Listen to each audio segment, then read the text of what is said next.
টান টান উত্তেজনা চলছে ভারত পাকিস্তান সীমান্তে। দুই দেশের নেতাদের মুখেও রণগর্জন। সর্বাত্মক যুদ্ধের চূড়ান্ত প্রস্তুতি নিয়ে রণমূর্তিতে দুই দেশের সামরিক বাহিনীও। সীমান্ত চৌকিগুলোতে যুদ্ধাস্ত্রের ডামাডোল। ক্যান্টনমেন্টগুলো থেকে বহরে বহরে সেনা আসছে সীমান্তে। ভয়ঙ্কর এক যুদ্ধাতঙ্ক দুদেশের সীমান্ত জনপদে। উদ্বেগ, উত্তেজনার শঙ্কায় থমথমে পরিবেশ। ওয়ালটন আবারও মিলিনিয়ার অফারে ওয়ালটন ফ্রিজ কিনে আপনিও হয়ে যেতে পারেন মিলিয়নিয়ার। মিলিনিয়ার ছড়াছড়ি দেশ জুড়ে, এটা শুধু ওয়ালটনই পারে। দিনে সেনা টহল, রাতে হামলার ভয়। পরমাণু শক্তিধর দুই প্রতিবেশীর এই যুদ্ধ দামামা ছড়িয়ে পড়েছে দক্ষিণ এশিয়া সহ পশ্চিমা বিশ্বেও। ঘাড়ের উপর নিঃশ্বাস ফেলছে বড় যুদ্ধের শঙ্কাও। এমন রুদ্ধশ্বাস অবস্থার মধ্যে বৃহস্পতিবার মাঝরাতে ভারত পাকিস্তান গোলাগুলিতে কেঁপে ওঠে কাশ্মীর সীমান্ত। প্রায় রাতভরি চলে এই হামলা। বিভিন্ন গণমাধ্যম বলছে পাকিস্তান সেনাবাহিনী আগে গুলি চালায়, পাল্টা গুলি চালায় ভারতও।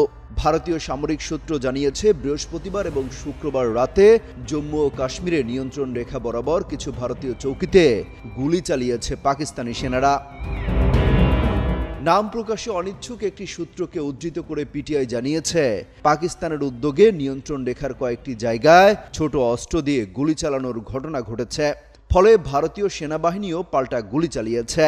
থেমে থেমেই চলে সেই গোলাগুলি, তবে এই গুলি বিনিময়ে কোনো হতাহতের ঘটনা ঘটেনি। উত্তেজনার রেশ বাড়তে থাকায় পাকিস্তানে যে কোনো সময় হামলা করতে পারে ভারত। সেই কারণে হুমকি মোকাবেলায় প্রস্তুতি নিচ্ছে পাকিস্তানের সশস্ত্র বাহিনীও।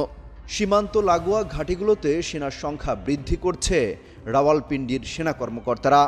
পাকিস্তানের এক নিরাপত্তা কর্মকর্তা আল জাজিরাকে বলেছেন, আমরা উচ্চতরের সতর্কতা বজায় রাখছি, কিন্তু ভারতের মতো আমরা আমাদের প্রস্তুতি নিয়ে কথা বলে কোনো অপ্রয়োজনীয় হাইপ তৈরি করতে চাই না।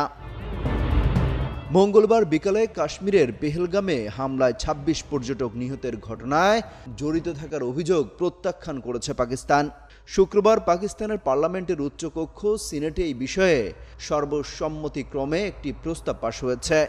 এতে ভারতের অভিযোগকে উদ্দেশ্যহীন ও রাজনৈতিক উদ্দেশ্য প্রণোদিত বলে জানানো হয়েছে। এছাড়া এই ঘটনাকে কেন্দ্র করে ভারতের যে কোনো পদক্ষেপের চূড়ান্ত জবাব দেওয়ার হুঁশিয়ারিও দেওয়া হয়েছে। অমিত হাসান রবিন, যুগান্তর নিউজ।